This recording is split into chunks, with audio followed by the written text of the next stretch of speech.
Happy Friday, everyone. I'm Barbara Ham-Lee. The slates are set and the race to the White House is on. It's up to the voters to decide if our next presidential leadership team is Trump-Pence or Clinton-Kaine.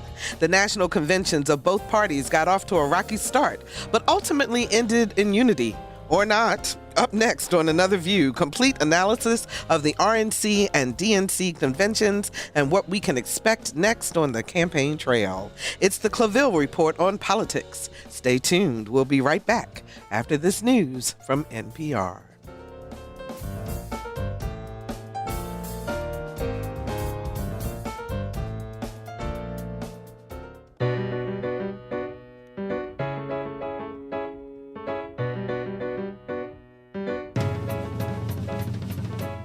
Discussing today's topics from an African-American perspective, this is Another View.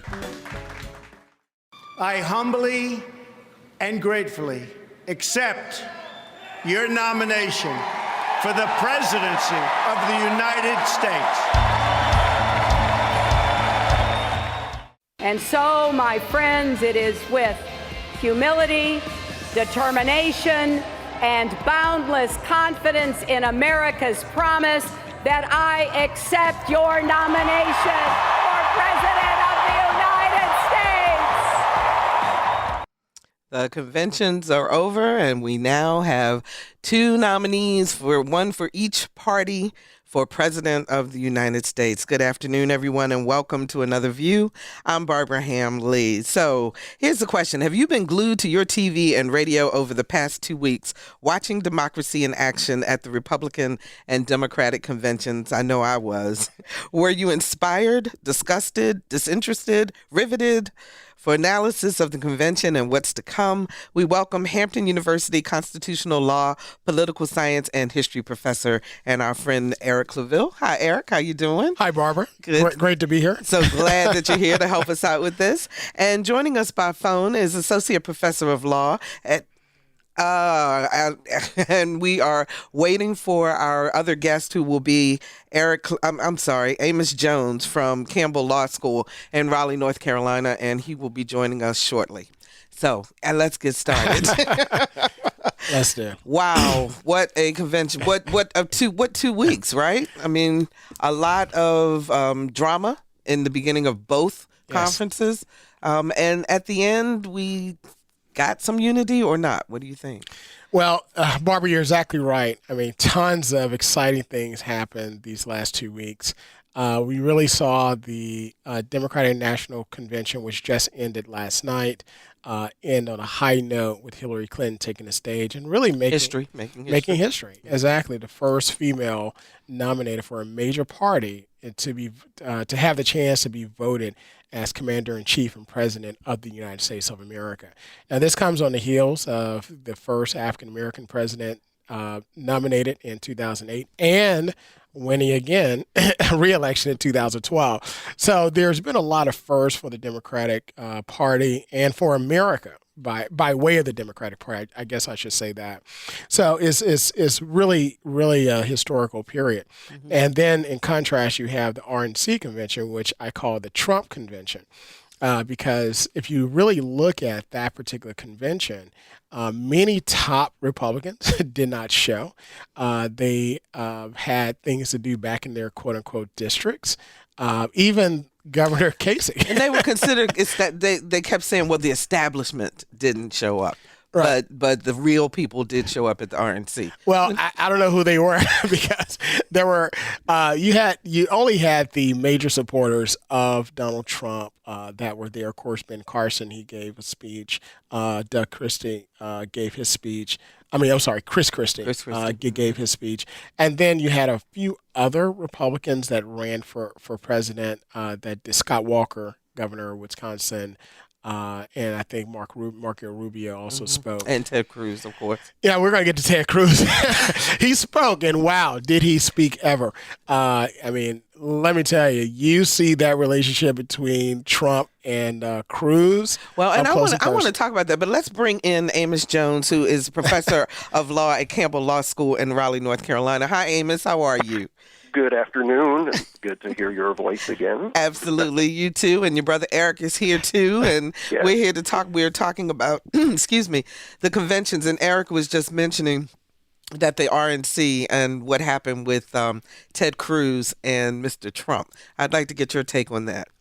Yes, I heard Eric, and what we saw from Ted Cruz was a surprise, I think, for the convention audience, though nominee Trump indicated that Ted Cruz had not pledged to endorse him anyway.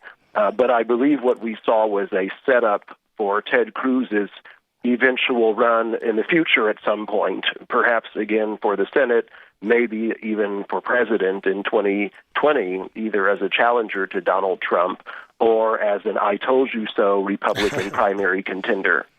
But Amos, do you think that Donald Trump thought that maybe this would backfire and that he would, in fact, it would be the end of his career as opposed to an opportunity for him to come back?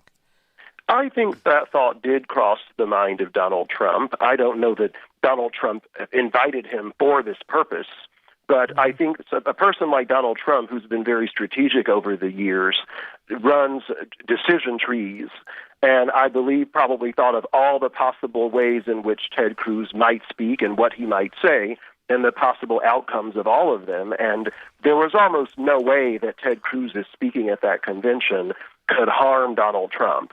And I think that Donald Trump probably ran a similar analysis before extending invitations to others, some of whom not only did not speak at the convention, but did not come to the convention, like Governor Kasich of Ohio. Mm-hmm.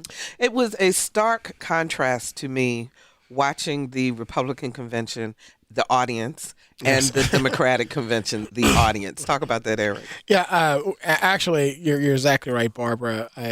This week with the DNC, I saw, of course, the diversity of the audience, diversity of the speakers that were there. I think one report showed that we had 18 African-American speakers, which is the same amount of African-Americans at the RNC convention. Period. You know, right, exactly. And Bill Thomas happened to be one of them. We'll talk with him next week, week after next at the round table. But and it's kind of interesting as you mature in life, which is a word for getting older. I would scan the audience. I'll see people I went to school with, and we're texting back and forth, say, get off camera and stuff like that. Just having fun. But also, if you look at the RNC convention, again, which I call the Trump convention because the Republicans just were not there, what I mean the establishment, you see, it's that older white American that's there. And it's they fought very hard to get other demographics there, and they just weren't really buying in. And with the DNC, you saw the inclusion of not just people of color, you saw also gender, more women speaking at that conference than anything else, prominent positions, people of different sexual orientations, and also different beliefs. The evangelicals, along with those who are not just pro-life, but also those that are pro-choice. Mm-hmm. But it showed that the DNC is more inclusive in saying, hey, we realize, and also religions, and we're going to talk about the Muslim family that spoke on behalf of their son that died. So you see what a Democratic Party said, listen, we have different views here, but we're willing to work together in order to make a more perfect union. Amos, but when Eric just made the statement of the Republican Party tried to be more inclusive, but you can't wait until the week of a convention. I guess my point is, what was the Republican convention doing to entice and include minorities prior to? Because there really was no reason for them to come, was there? Well, the Republican Party has been conducting outreach for probably 30 years, trying to diversify its ranks.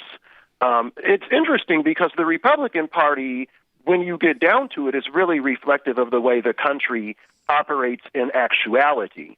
It was very uplifting to see such a patchwork of peoples and even viewpoints at the Democratic Convention and regions and everything. It was really an extravaganza of peoples. But the truth is, the way the United States actually works is, when you get into where the halls of power, including in the academy, in business, in law, in the courts. It looks just like their floor of the Republican National Convention. And what's interesting is that at the upper echelon of the Republican Convention, you've always had far more diversity among their elites than you do in the hall. And that includes the two Hispanic contenders who did very well, Marco Rubio and Ted Cruz, in their primary, who are Hispanic Republicans, as well as a number of speakers that they had along the way. And they even had a Peter Thiel, one of the co-founders of PayPal, who has a diverse sexual orientation, to deliver a speech in favor of Donald Trump. So their platform party, if you will, had more representation than their rank and file. And so there was a time when I was completely bothered by the lack of racial diversity in the Republican Party, but the more senior I become as a professor, as a lawyer, as someone who goes before courts and who challenges discrimination in the courts, frankly, it doesn't make a dime's worth of difference that you have all of that ethnic diversity, because at the end of the day, the country is completely segregated where blacks are concerned, and blacks have very little wealth and almost no power. Wow. Eric, you want to respond? Yeah, and Amos drives home a lot of very important points when you become a player or maybe a consultant, like Amos stated he is in the court, and myself in politics. You do see where it's kind of hard behind closed doors to really push the agenda. And I actually made this point in a summer program I taught for civil rights activism, comparing and contrasting the 1950s and 60s with the current Black Lives Matter. And I said, as a youth, you actually have the power. Those individuals in the 60s, those are the ones that helped to push change. John Lewis, he was a college student. All these individuals, and you talk about SNCC and all those players during that time period. Black Lives Matter was really, that's the youth movement of today's civil rights as it relates to community policing and so forth. Those are the individuals that actually pushed presidential campaigns to change their format. Not the African Americans that are in power, quote unquote, representing their countries, but those individuals pushed the platform, and now you saw the embracing of that, even on both stages. So there is some battle with that behind closed doors, but it is getting much better, much faster on the DNC side than the RNC. You still look, Michael Steele is still the black guy. And how long has that been? And how well has that worked with the RNC? So Amos, are you saying that also in terms of Democratic leadership, because we have an African American president still until November, that the power structure, even on the DNC side, is still predominantly white? Well, no. What I'm saying is that, well, yes, that's part of it, but more so in the levers of society itself. Okay. When you read the DNC WikiLeaks email messages, it's all about money, just like in the Republican Party. And that money, that's a function of the Citizens United decision, where there are super PACs and people can channel all kinds of huge donations to Democrats and Republicans, or both, at the same time. And it relates to the military-industrial complex that Eisenhower warned about in the new prison-industrial complex. When you go back behind who's pulling the strings, it does not look like the Democratic Party floor. And when you read those email messages from WikiLeaks, you will see that black people are essentially good, reliable voters, with a handful of sprinkling of people up doing some of the bidding. Let's not forget that half of the Congressional Black Caucus is the call for the crack cocaine sentencing disparities in the first place.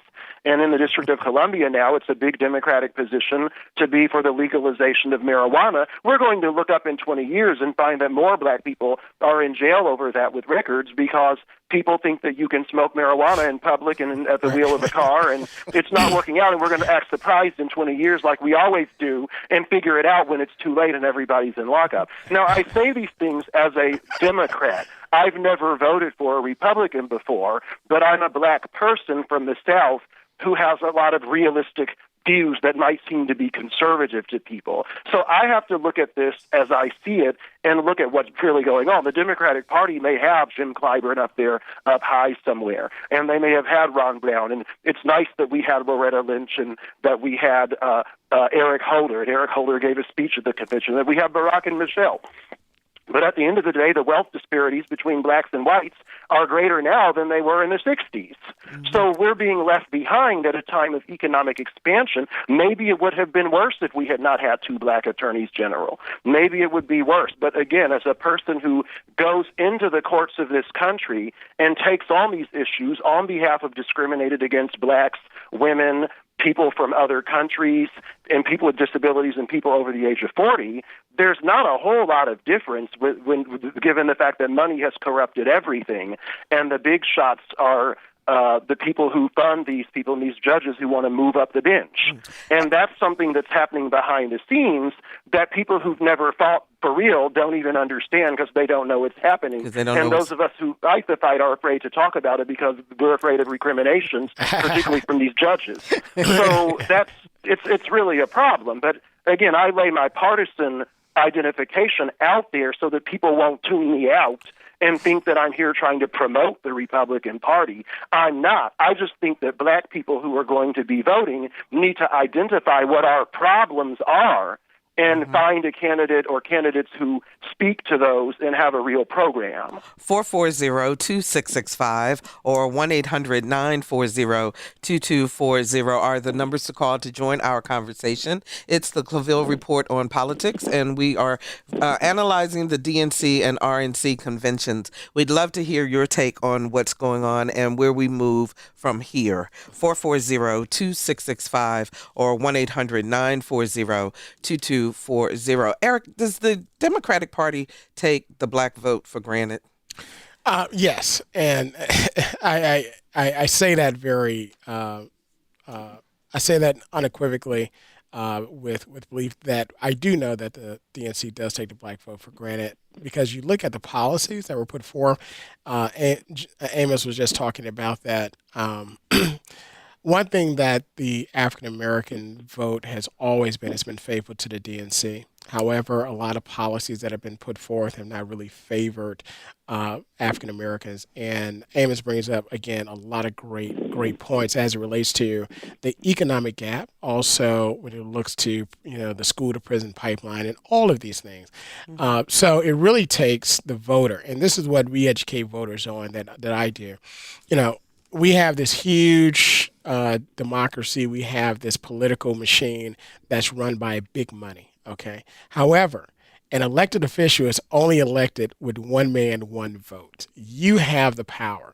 Okay. And if you decide that person is not implementing policies on that's for the benefit of you, then you have the power to vote that person out. I use the great example we have here in Richmond, Eric Cantor. Eric Cantor lost to a couple of professors, at Randolph-Macon. And, he had all the money, all the influence, and really should have been the next Speaker of the House.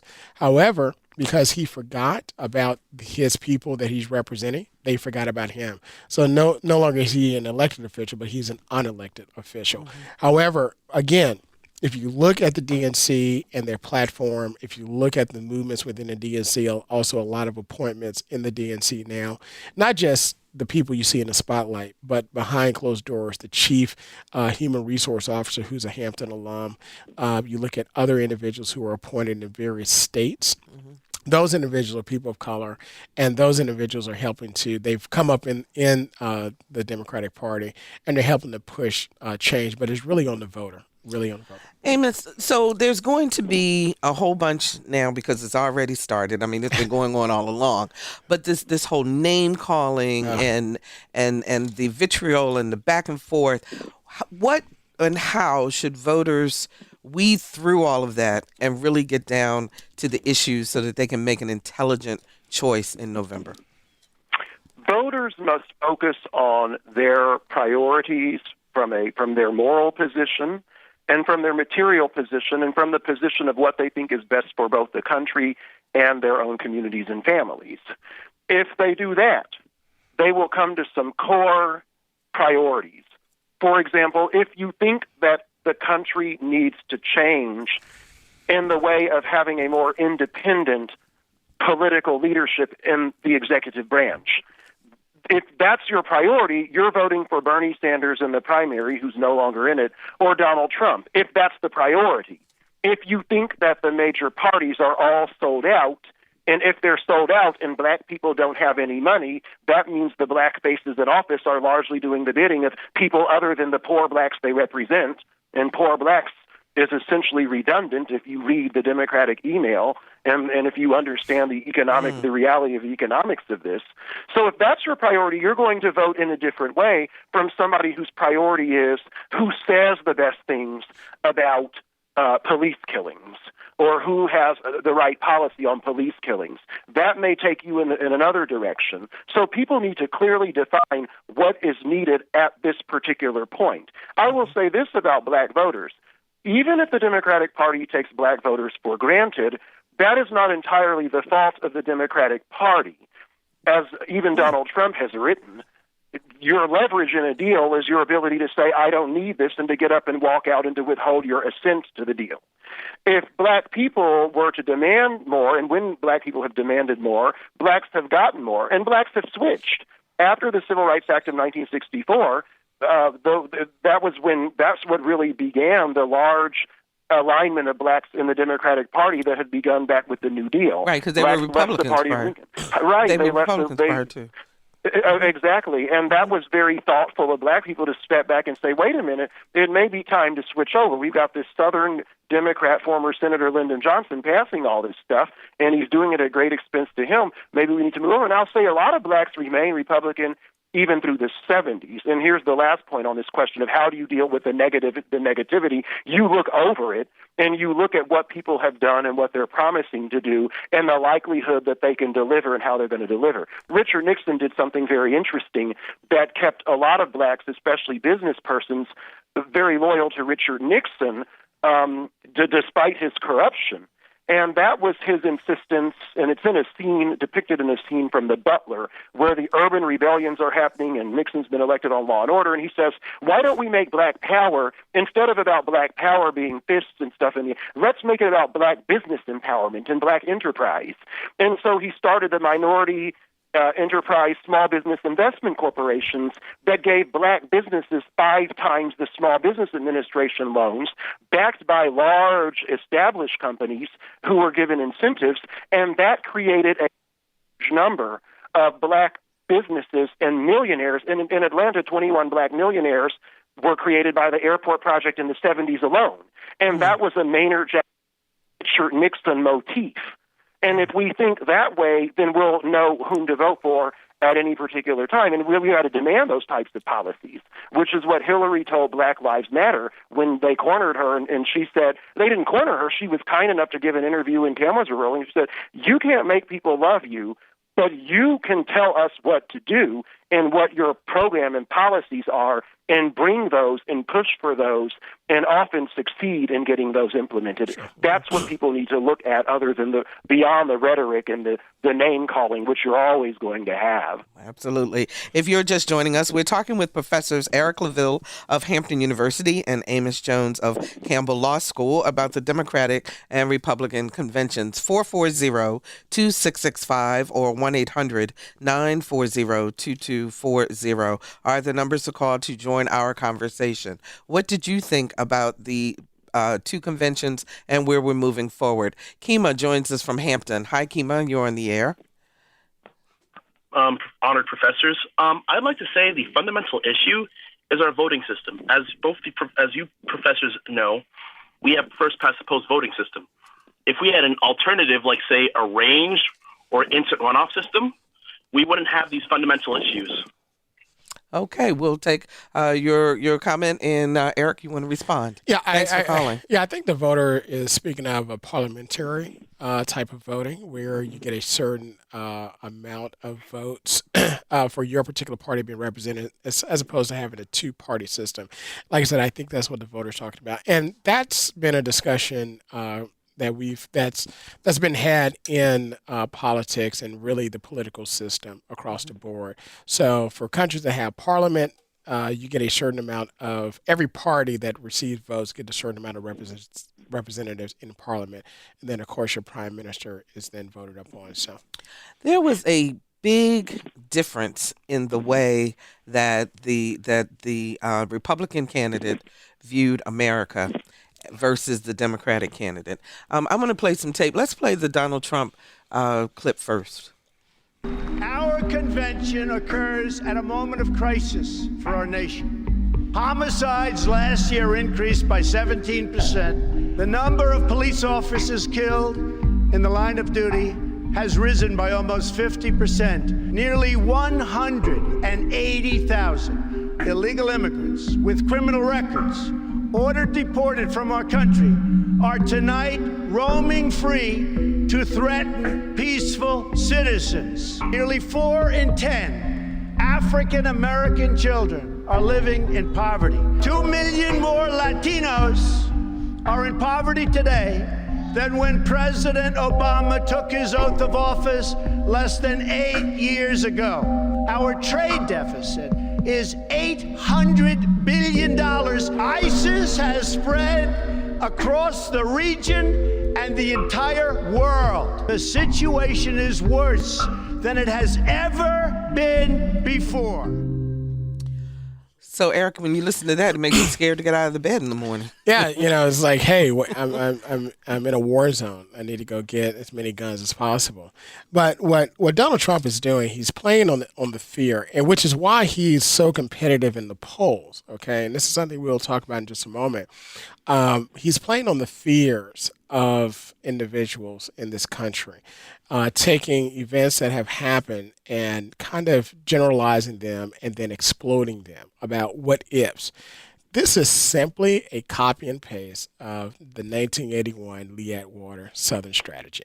Okay, Lee Atwater was the person that would give a lot of what ifs.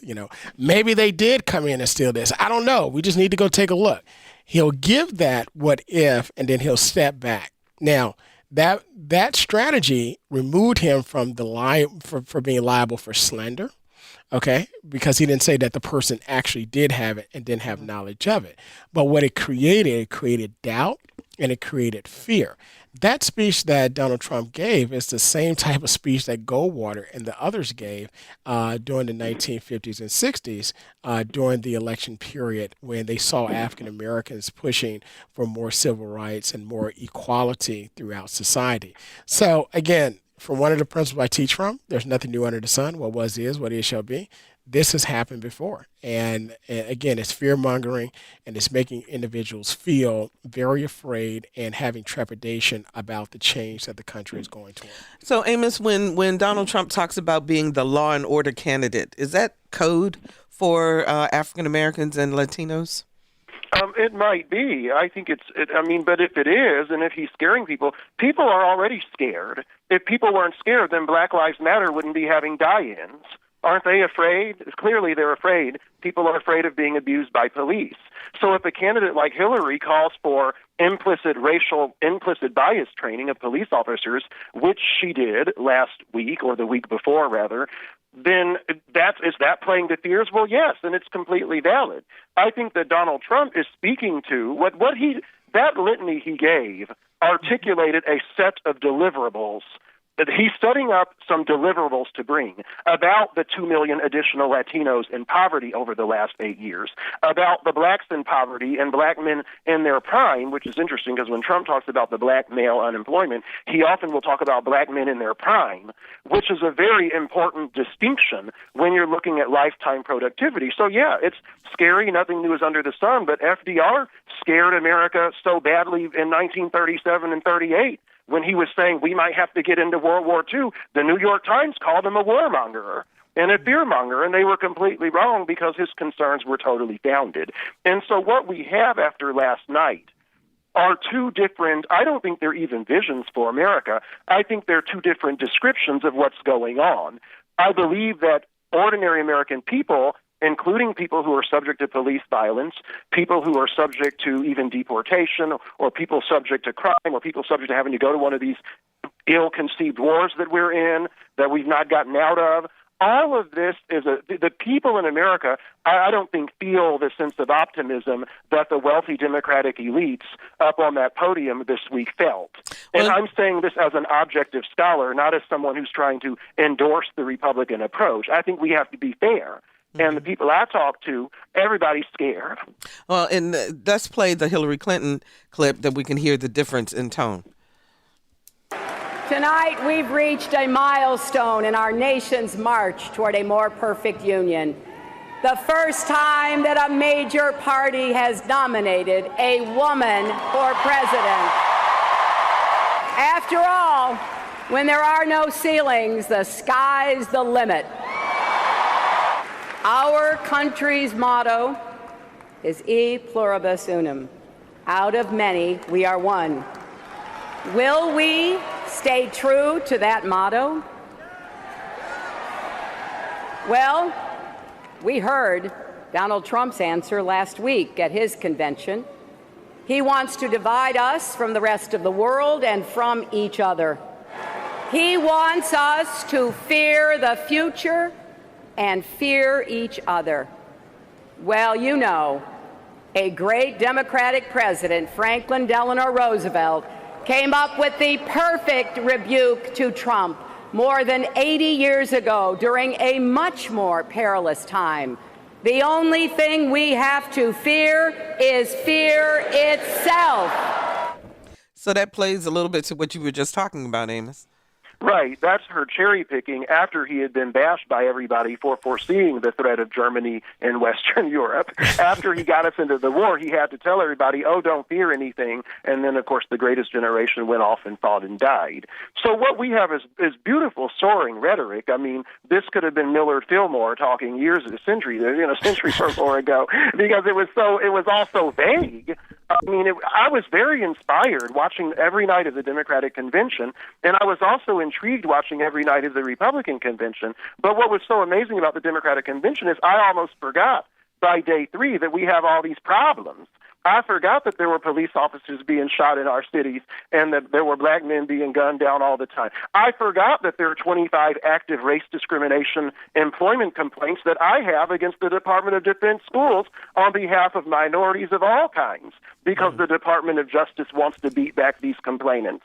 And I forgot that we have 2 black attorneys general who are animating these problems because it all looks so good. But when you pull back the curtain and really look at how we doing, y'all, it's not so good. And somebody like Bernie Sanders dealt with it and Trump deals with it in a different way. But I'm telling you, there's a huge chunk of voters now that 29% of black people are now identified as as independent or unaffiliated. 29%. That's after Barack Obama got 93% of the black vote in 2012. Well, hey, by 2012, the Gallup poll had black people as 29% independent, other, or don't know, and 5% Republicans. I think that, the black vote and black people are looking a little bit more realistically on things, and they're looking at both conventions with some skepticism but some agreement. Okay, our phones are lit up, so let's take some calls. Jared joins us from Norfolk. Hi, Jared, you're on the air. Hey, guys. Hi. So I think your caller brings up some very good points. And I, too, watched both the Democratic National Convention. And even though I can't get those many hours back to my life, I watched the Republican National Convention as well. Sorry. But what I was trying to pull from is when we're looking for these leaders, you can kind of look at their base to see what they really stand for. And I think Donald Trump did so well in the Republican side of things because he removed that tricky coded language that we all had to navigate for so long. Sometimes when things were said, they were blanketed statements by like a Rubio, and their policies would disproportionately affect certain communities. But when Trump came out and said it and his base rallied behind it, it was a really scary thing to watch. So what I'm seeing now is, and I guess my question, I would open it up for you guys, would be in all of this, with the emerging, rising Latino population, do you think that the African-American population, after what might have been viewed as a discouraging lack of progress with the congressional blocks of Obama and things like that over the last 8 years and the poor voter turnout in 2010, all the things that built up towards what could be viewed as ineffective and not enough progress, do you think that people are just going to tune out altogether and leave it alone? They feel discouraged. Okay, Jared, thanks so much for the call. Eric? Look, Amos and the caller brings up a very important point that's really I believe that's going to decide this election. Voters are waking up. I mean, they're listening to candidates, they're looking at platforms, and they're saying, hey, if I vote for this person, are they really going to represent me? Listen, I've got to work 2 jobs and I still don't have health insurance in order to support my family. The economy is not getting better. And I believe that there's going to be a lack of voters, what we call voter apathy, because out of frustration with both systems, also because of their current economic status. And I believe that the main push in order for either side to win this election is going to be, hey, getting their voter base out to actually vote. That's really the push. Independents are going to vote, and because independents tend to be more engaged in researching and understanding issues and making a more conscious decision because they're middle of the road. But your base voters are the ones that you're going to have to get out. And it boils down on the Democratic side to those individuals who feel that society has left them behind, more so people of color. Also, the young college students that are siding with Bernie Sanders. On the Republican side, it's those individuals that really can't stomach voting for Donald Trump. Those conservative, religious voters, Christians and others are quote unquote real Republicans that say, hey, I don't know if I can really vote for this guy because of the way that he does talk. One thing that I stated this earlier, one thing that Trump does is that he appeals to the common person, and he's tapped into the trepidation and fears of people across the board.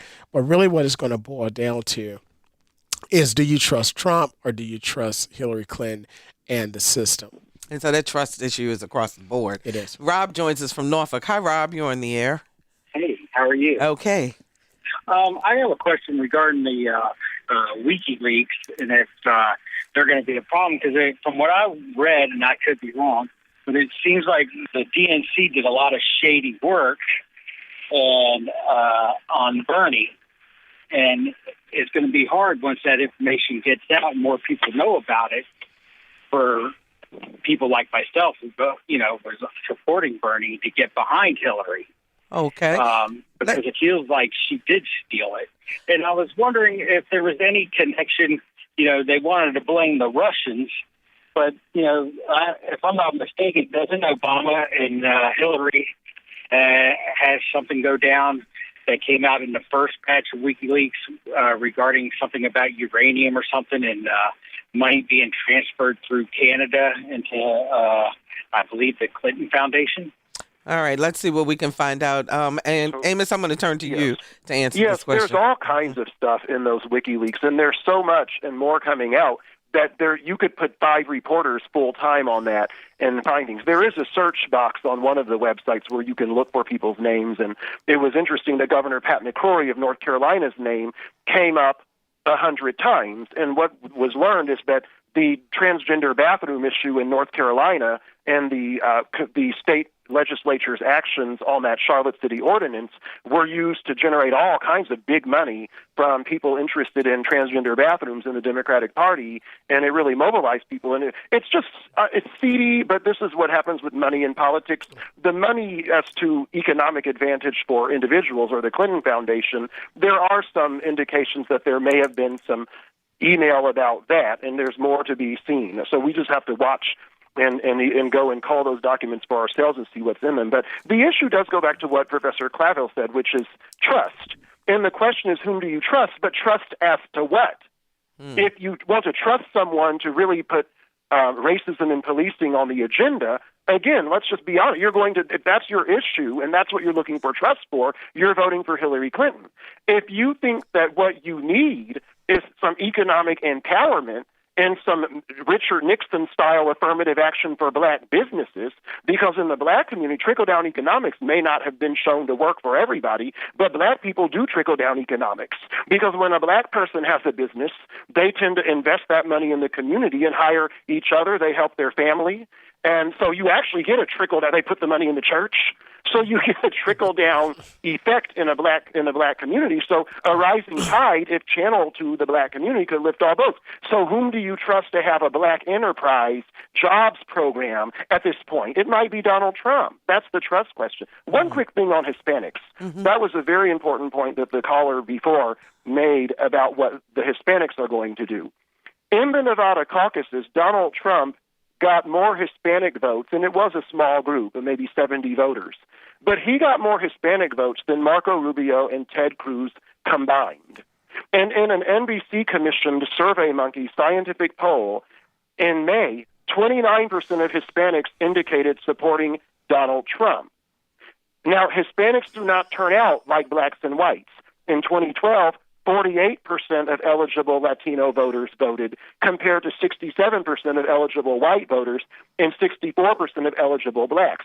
Also, it's hard to poll Hispanics because 60% of Hispanics do not have a landline phone, and landline phones are one of the principal means of polling. So the Hispanic vote, it's a major toss-up area, and it's different in South Florida from South Texas, perhaps. The poll came out and found that Mexican Americans on the border, who are American people who've been there a long, long time, they're the strongest people in favor of building a wall on the border. So there are some surprising things. Hispanic voters apparently are very sophisticated because they don't all just run out religiously and vote one way or the other. They put Arnold Schwarzenegger in California when he unseated Gray Davis after the recall.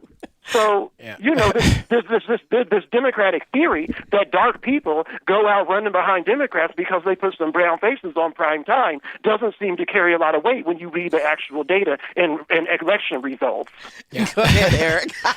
Amos, I tell you, you just will put it down there on the line. I love it. Go ahead, Eric. Yeah, look, I never met anybody that keeps it more real than me. So I love listening to Amos and how he dissects things.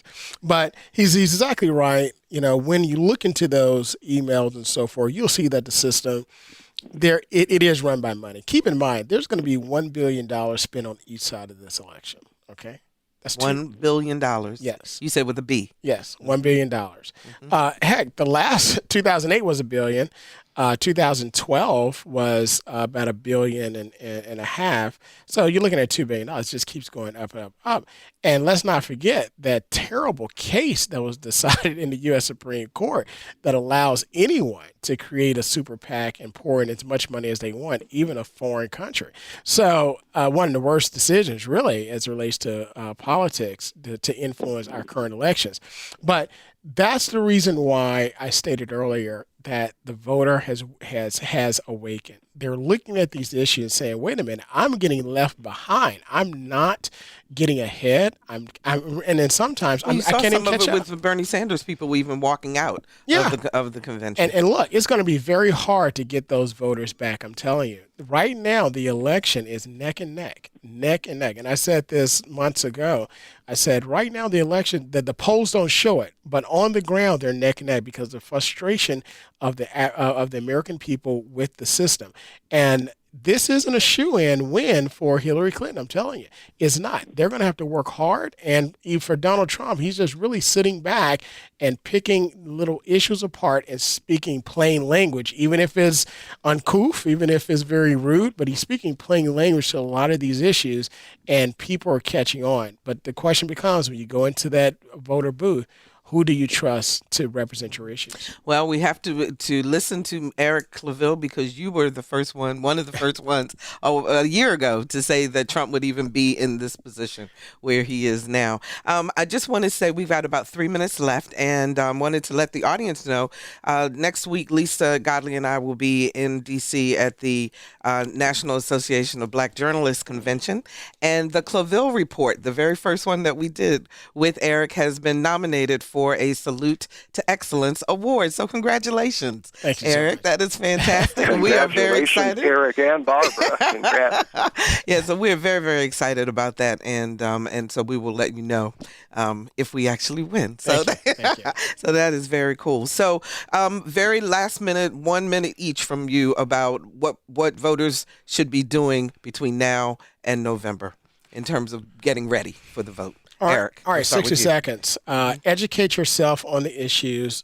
First of all, register to vote. If you're not registered to vote, don't sit at home and not vote because that's just saying that you're just giving a vote to someone else and you're not voicing your concerns. Secondly, educate yourself and your friends. You guys get together, talk about these issues, and engage your local officials. But one thing that the parties need to do, Amos was exactly right, is basically a different discussion perspective of the current state of America and the world, but there were no visions that were put out there by either party to fix these issues. We need visions from these parties. Okay. That is Eric Claville with Hampton University. Thank you so much, as always. And Amos, you got the last minute. My 60 seconds is devoted to the voters. Voters, empower yourselves, not just when you identify the issues, not just in what's being said, but look at what's not being said or what's being said at the expense of other issues. When the Congress spends an entire summer prioritizing the problem of illegal immigration, about people who are either not here yet or should not be here, and Black lives are going down the tubes, as has happened, ask yourself who's going to put that priority back on the table for citizens who are here. Think about what you're not being shown. And finally, when in North Carolina, for example, when the Attorney General announces that she's going to sue the state over a statute that the state passed over, for example, transgender bathrooms, ask yourself why she did not sue the state over its voting rights violations with voter ID laws.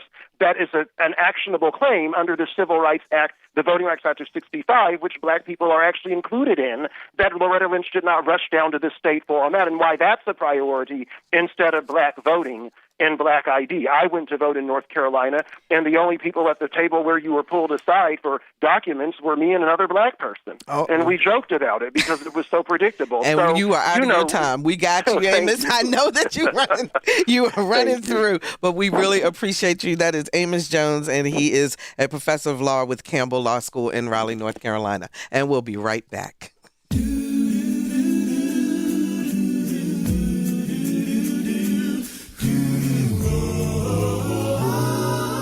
Hi, I'm Claude McKnight of Group Take 6, and you're listening to Another View, Fridays at noon at WHRV 89.5 FM.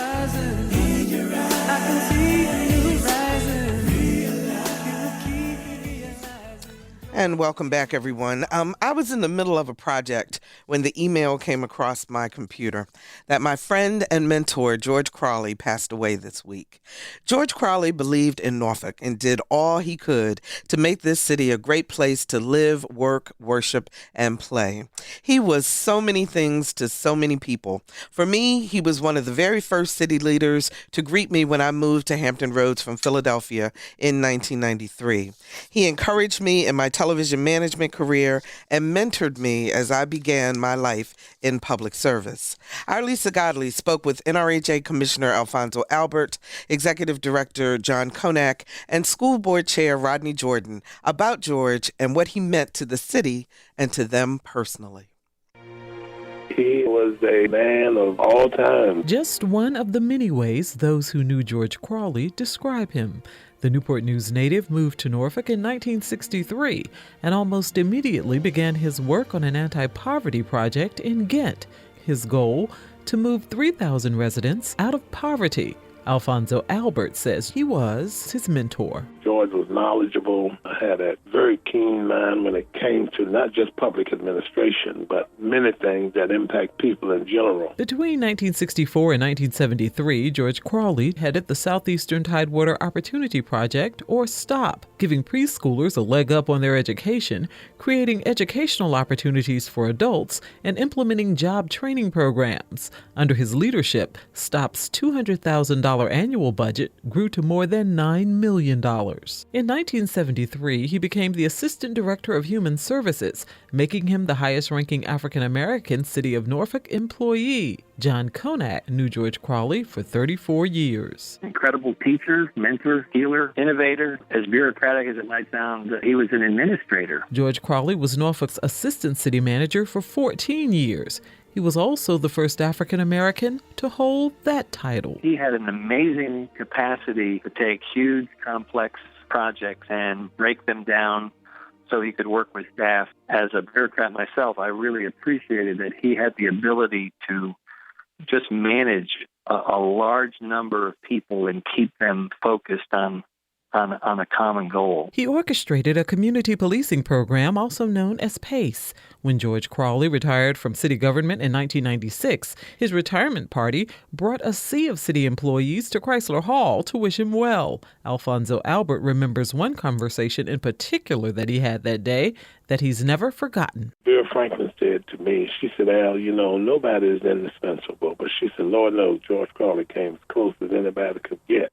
She said, a man could step on your toes and not even mess up your shine. And I think everybody understood that. She said, you could leave George and say, I think I just got chewed out, and not even be sure. The lives he touched could be seen in the stacks of letters, emails, and cards he received upon his retirement. People were telling him, Mr. Crawley, you don't know me, but you advocated for me to get this job at so-and-so, and now I'm the director of so-and-so, and letters and letters and letters like that after he retired from the city. Retirement did not slow George Crawley down. In 1997, he started the second chapter in his life, the Crawley Group, a consulting firm. He was also in charge of community initiatives for the Norfolk Redevelopment and Housing Authority. These initiatives including restoring Norfolk's historic Attucks Theater. Norfolk School Board Chairman Rodney Jordan also describes Crawley as a mentor. He remembers taking a trip with Crawley to look at how other cities were restoring their theaters and revitalizing the communities around them. When you look at the success that the Attucks is happening, when you see the growth that's happening now on 35th Street, when you see these neighborhood commercial corridors starting to come up and these entrepreneurs, Sweet Teas, Croaker Spot, and Granny's, and these other businesses coming up, I trace all that back to these efforts that Mr. Crawley was leading 18, 20 years ago. Nobody would know it, but those of us that just had the opportunity to be around him and watch him work, we see George Crawley all over the city and all over Hampton Roads. George Crawley was a major founder and the first president of the Hampton Roads Committee of 200-plus men. In 2007, Crawley was presented with the Cosmopolitan Club of Norfolk's Distinguished Service Award, also known as the First Citizen Award. George Crawley passed away this week from complications of a heart attack. He was 82. For Another View, I'm Lisa Godley. And funeral services for George Crawley will be held on Monday, August the 1st at 11 a.m. at St. John's AME Church, Butte Street in Norfolk. To his wife, Cynthia, and the Crawley family, the Another View crew extends its deepest condolences. Thank you, as always, for spending your time with us here at Another View. If you'd like to hear this show again or share it with a friend, visit our website, anotherviewradio.org, and download the podcast. While you're there, please sign up for our eView newsletter, a once-a-week reminder of upcoming shows. We're on Facebook, so like us, and I'm on Twitter at Barbara Ham Lee. Next week, Lisa Godley and I will be attending the National Association of Black Journalists Convention in Washington, D.C. Another View, as we said before, has been nominated for a Salute to Excellence Award from NABJ. So cross your fingers for us, please. We hope that will work out. And Eric, congratulations again. Thank you again, Barbara. we really are excited about that. And we'll have an encore edition of the Another View program for your listening pleasure next week.